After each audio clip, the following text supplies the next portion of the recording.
കന്യാസുതനേ ദൈവകുമാര മണ്ണിൻ രക്ഷകനേ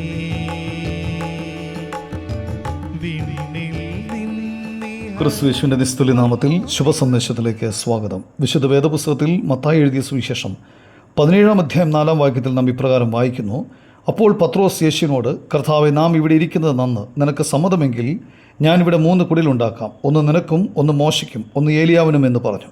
കർത്താവായ യേശു പത്രോസിനെയും യാക്കോബിനെയും അവൻ്റെ സഹോദരനായ യോഹന്നാനെയും കൂട്ടി തനിച്ച് ഒരു ഉയർന്ന മലയിലേക്ക് കൊണ്ടുപോയി അവരുടെ മുമ്പാകെ രൂപാന്തരപ്പെട്ടു. മനുഷ്യൻ തൻ്റെ പാപനിമിത്തം ദൈവം മുമ്പാകെ ശത്രുക്കളായിത്തീർന്നു.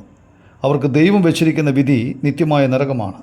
മനുഷ്യൻ്റെ സ്വയമായ പ്രയത്നങ്ങൾ കൊണ്ട് രക്ഷ പ്രാപിപ്പാൻ സാധ്യമല്ല.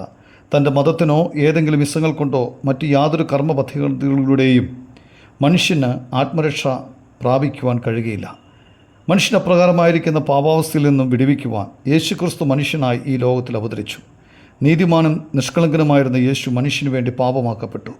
മാനവരാശിയുടെ പാപഭാരം തൻ്റെ മേലേറ്റെടുത്ത് മനുഷ്യന് പകരമായി പാപത്തിൻ്റെ ശിക്ഷ ക്രൂശിൽ സഹിച്ചു. നമുക്ക് വേണ്ടി മരിച്ചു, അടക്കപ്പെട്ടു, 3-ാം ദിവസം മരിച്ചവരുടെ ഇടയിൽ നിന്നും ഉയർത്തെഴുന്നേറ്റു. അവനിൽ വിശ്വാസം അർപ്പിച്ചിട്ട് പാപങ്ങൾ ഏറ്റുപറഞ്ഞ് ഉപേക്ഷിക്കുന്ന ഏതൊരു വ്യക്തിക്കും ആത്മരക്ഷ പ്രാപിക്കാം.